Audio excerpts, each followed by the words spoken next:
देवी सर्वभूतेषु शान्तिरूपेण संस्थिता नमस्तस्यै नमस्तस्यै नमस्तस्यै नमो नमः। जय श्री कृष्णा, राधे राधे, जय माता दी। मैं शोभना वैष्णव आपके अपने YouTube चैनल में आप सभी का स्वागत करती हूँ। आज मैं आपको दुर्गा सप्तशती का तीसरा अध्याय सुनाने जा रही हूँ। कृपया ध्यानपूर्वक सुने। श्री दुर्गाय नमः। ऋषि बोले, असुरों की सेना को इस प्रकार तहस नहस होते देख महादैत्य सेनापति छिजुर क्रोध में भरकर अंबिका देवी के ऊपर इस प्रकार बाणों की बौछार करने लगा जैसे बादल मेरुगिरी शिखर पर पानी की धारा बरसा रहा हो। तब देवी ने अपने बाणों से उसके बाण समूह को अनायास ही काटकर उसके घोड़ों और सारथी को भी मार डाला। साथ ही उसके धनुष तथा अत्यंत ऊंची ध्वजा को भी तत्काल काट गिराया। धनुष कट जाने पर उसके अंगों को अपने बाणों से बींध डाला। धनुष, रथ, घोड़े और सारथी के नष्ट हो जाने पर वह असुर ढाल और तलवार लेकर देवी की ओर दौड़ा। उसने तेज धार वाली तलवार से सिंह के मस्तक पर चोट करके देवी की भी बाईं भुजा में बड़े वेग से प्रहार किया। राजन, देवी की बाहु पर पहुँचते ही वह तलवार खंड खंड होकर गिर पड़ी।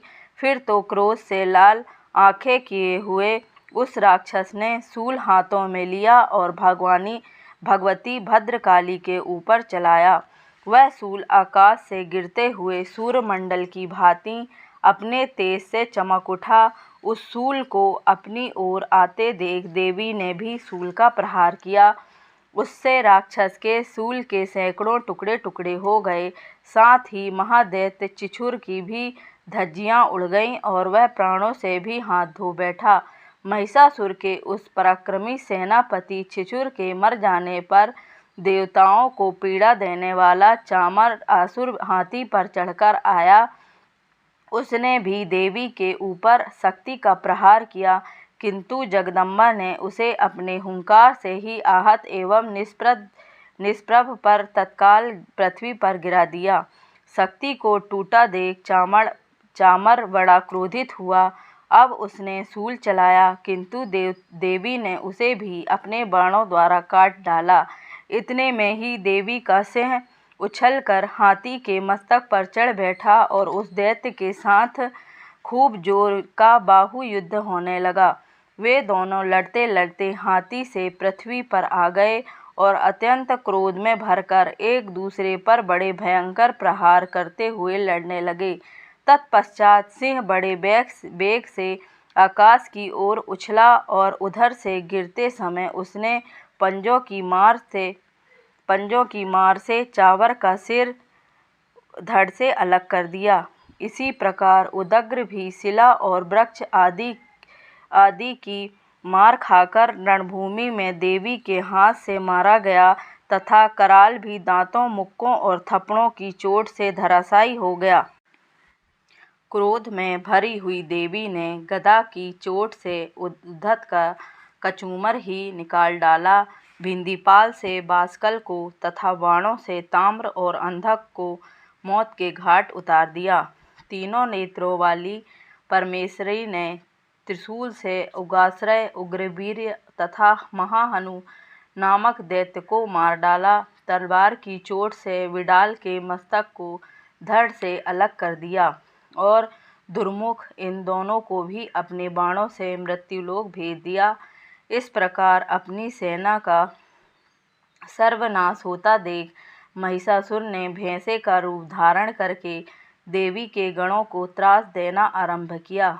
किन्हीं किन्हीं को पूंछ से चोट पहुंचाकर, कुछ को सींगों से विदीर्ण करके, कुछ को वेग से, किन्हीं को भीषण नाद से, कुछ को चक्कर देकर और कितनों को निश्वास की वायु के झोंकों से धराशायी कर दिया।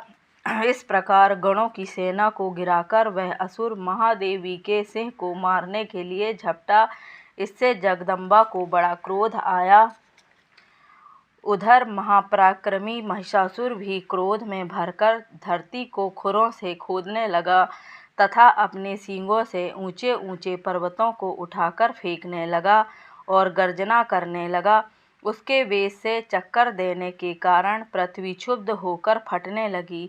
उसकी पूँछ से टकराकर समुद्र सब ओर से धरती को डुबोने लगा। हिलते हुए सींगों के प्रहार से विदीर्ण होकर बादलों के टुकड़े टुकड़े हो गए। उसके श्वास की प्रचंड वायु के वेग से उड़े सैकड़ों पर्वत आकाश में गिरने लगे। इस प्रकार क्रोध में भी भरे हुए उस महादैत्य को अपनी ओर आते देख चंडिका ने उसका वध करने के लिए महान क्रोध किया। उन्होंने पास फेंककर उस महान दैत्य को बांध लिया। बंध जाने पर उसने भैंसे का रूप छोड़ दिया और तत्काल सिंह के रूप में प्रकट हो गया। उस अवस्था में जगदम्बा ज्यों ही उसका मस्तक काटने को अधत हुई, त्यों ही वह तलवार हाथ में लिए पुरुष के रूप में दिखाई देने लगा। तब देवी ने तुरंत ही बाणों की वर्षा करके ढाल और तलवार के साथ उस पुरुष को भी बींध डाला। इतने में ही उसने महान गजराज का रूप बना लिया तथा अपनी सूंड से देवी के विशाल सिंह को खींचने और गर्जने लगा। खींचते समय देवी ने तलवार से उसकी सूंड काट डाली। तब उस महादैत्य पुनः भैंसे का शरीर बना लिया और पहले की भांति जड़ चेतन सब प्राणियों सहित तीनों लोकों को व्याकुल करने लगा। तब क्रोध से भरे हुई जगन्माता चंडिका बारंबार उत्तम मधु का पान और लाल आंखें करके हंसने लगी। उधर वह बल और पराक्रम के मद में उन्मत्त हुआ राक्षस अपने सींगों से चंडी के ऊपर पर्वतों को फेंकने लगा। उस समय देवी अपने बाणों के समूह से उसके फेंके हुए पर्वतों को चूर्ण करती हुई बोली। बोलते समय उनका मुख मधु के मद से लाल हो रहा था और बाणी लड़खड़ा रही थी। देवी ने कहा, ओ मूर्ख, मैं जब तक मधु पीती हूँ तब तक तू क्षण भर के लिए खूब गर्ज ले। तेरे हाथ से यही तेरी मृत्यु हो जाने पर अब शीघ्र ही देवता भी गर्जना करेंगे। ऋषि बोले। इतना कहकर देवी उछली और उस महादैत्य के ऊपर चढ़ गईं। फिर पैर से उसे दबाकर उन्होंने शूल से उसके कंठ में आघात किया। उनके पैर से दबा होने पर भी महिषासुर अपने मुख से दूसरे रूप में बाहर होने लगा। अभी आधे शरीर से वह बाहर निकलने पाया था ही कि देवी ने अपने प्रभाव से उसे रोक दिया। आधा निकला होने पर भी वह महादैत्य देवी से युद्ध करने लगा। तब देवी ने बड़ी तलवार से उसका मस्तक काट गिराया। फिर तो हाहाकार करती हुई दैत्यों की सारी सेना भाग गई तथा संपूर्ण देवता अत्यंत प्रसन्न हो गए। देवताओं ने दिव्य महर्षियों के साथ दुर्गा देवी की स्तुति की। गंधर्व राज गान करने लगे तथा अप्सराएं नृत्य करने लगी। इति